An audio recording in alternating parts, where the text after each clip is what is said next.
ঢাকার বুড়িগঙ্গা নদীর তীরে অবস্থিত আহসান মঞ্জিল।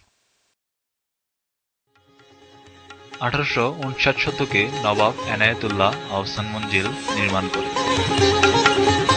পরবর্তীতে 1872 সালে নবাব আব্দুল গনি প্রাসাদের পুনর্নির্মাণ করে বর্তমান আকারে ধারণ করেন। পুত্র আহসানুল্লাহ নামে প্রাসাদের নামকরণ করেন আহসান মঞ্জিল।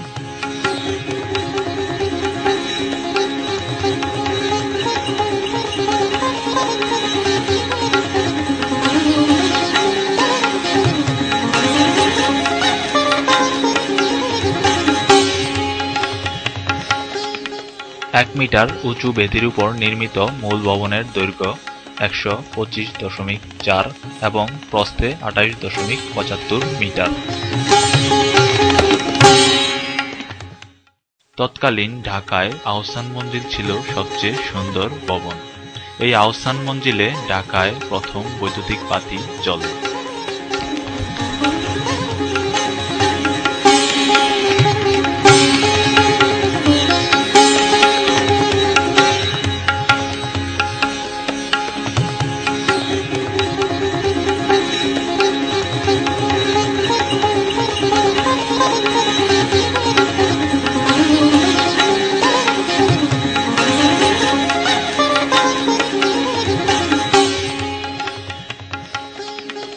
আহসান মঞ্জিল দুটি অংশে বিভক্ত।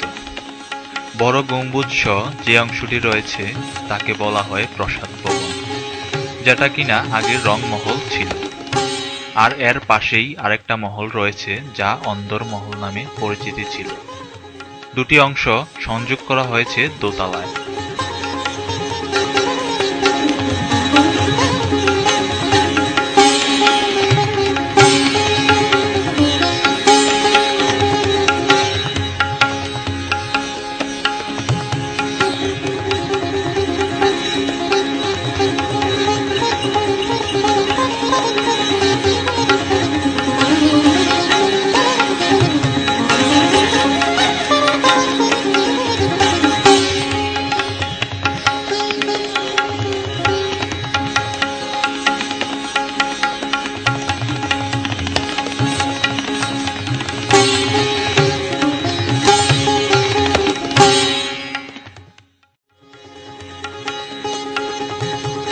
গম্বুজওয়ালা প্রাসাদ ভবনটির দোতলায় রয়েছে বৈঠকখানা, নাচঘর, গ্রন্থাগার, হিন্দুস্তানি কক্ষ, 3টি মেহমান ও কয়েকটি আবাসিক কক্ষ।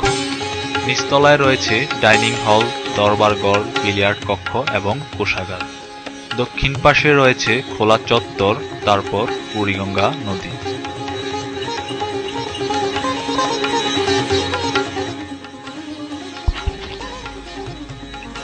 আহসান মঞ্জিলের তৃতীয় তলায় নবাব বিকেলবেলায় বসে উপভোগ করতেন বুড়িগঙ্গার বুকে বয়ে যাওয়া হাজারো পালতোলা নৌকার দৃশ্য।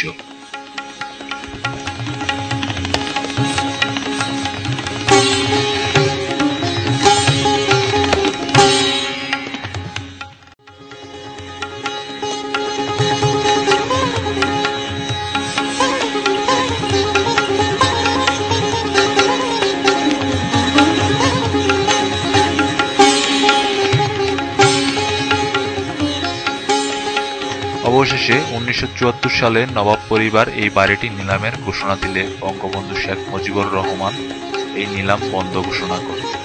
একে বাংলাদেশের জাতীয় জাদুঘর সম্পত্তি করে দেন।